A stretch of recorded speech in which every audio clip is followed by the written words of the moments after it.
de pais separados, como lidar com os conflitos, a arte de falar e ouvir. A arte de falar e ouvir, né? Principalmente em relação aos adolescentes. É difícil aprender essa arte? Isso daí parece eu, por exemplo, ser uma coisa... sei falar muito.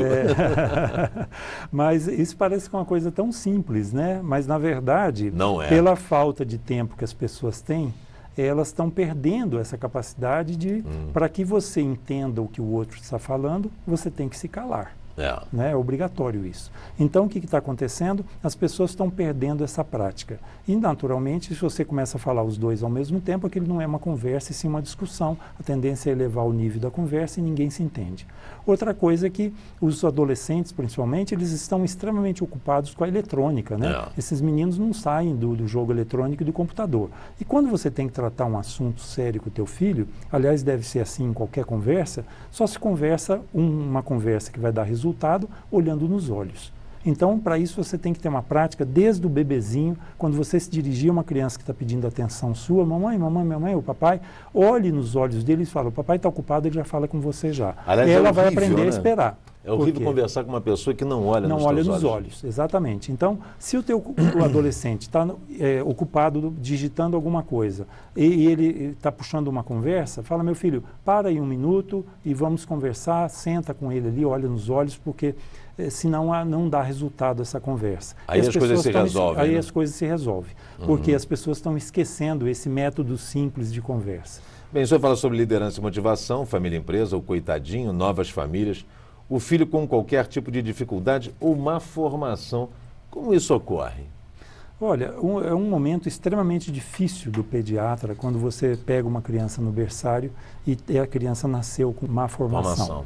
Por quê? A família está naquela expectativa, né? Hoje você diminuiu muito esse tipo de surpresa, dado a qualidade dos aparelhos de ultrassonografia. Mas assim mesmo ocorre. Então, nesse momento, é um momento que o pediatra tem que ter muito tato e não formular hipóteses diagnósticas sem que ele tenha algum tipo de dado muito concreto. Por quê? Se ele fala 2, 3 nomes de síndromes, imediatamente o pai vai correndo para a internet e ele vai voltar 10 minutos depois apavorado. Então, diga que a criança tem uma alteração, que vai ser informado posteriormente o que é, e tranquilize a família mais do estado geral da criança. Então, porque é de fazer prognósticos, né? Exatamente. Sem comprovações científicas. Exatamente. É porque o avanço tecnológico está aí, o que não tem conserto hoje poderá ter amanhã, e se você fecha um prognóstico para o resto da vida, você vai estar falando uma bobagem. E é um grande aprendizado, né? Porque aquilo que não tem solução, solucionado está. Exato. E nós temos de aceitar. Na verdade, acalentar a família, acolher, né? Tranquilizá-la e ensinar ela a conviver com aqueles limites para que elas não fiquem esperando que a criança vá ter uma vida, às vezes, normal, mas que ela tenha uma vida feliz e independente. Né? Agora, esse capítulo que eu achei sensacional, e eu até conversei com o senhor antes da entrevista e falei que isso aqui seria uma grande descoberta, uma grande solução, até mesmo para um país, se os pais, e principalmente os educadores, tivessem uma formação que os dotasse, né, de identificar essas habilidades especiais que um filho pode ter. Né? No caso dos professores de um aluno. Eu estou vendo aqui inteligências múltiplas, linguística, musical, lógico-matemática, espacial, sinestésica, interpessoal, intrapessoal, o desenvolvimento das inteligências.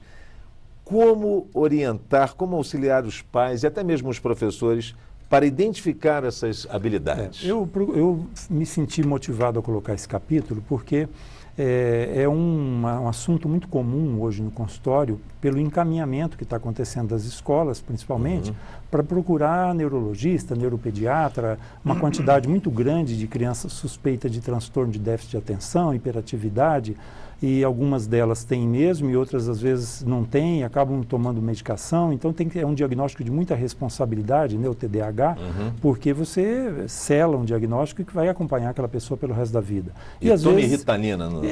Se houver uso disso inadequadamente, ela é uma medicação indicada para quem tem o problema, né? Mas o que acontece? Às vezes é uma criança criança é inteligente, ela tem uma capacidade de assimilar a informação e processar essa informação mais rápida do que a média, e é óbvio que ela vai ficar agitada dentro da sala, porque ela já aprendeu o assunto, o outro coleguinha ainda está demorando para aprender, e ela quer conversar, ela quer se agitar dentro da sala, quer fazer outras coisas, e a escola fica achando que aquela criança transtorna o ambiente onde ela está inserida.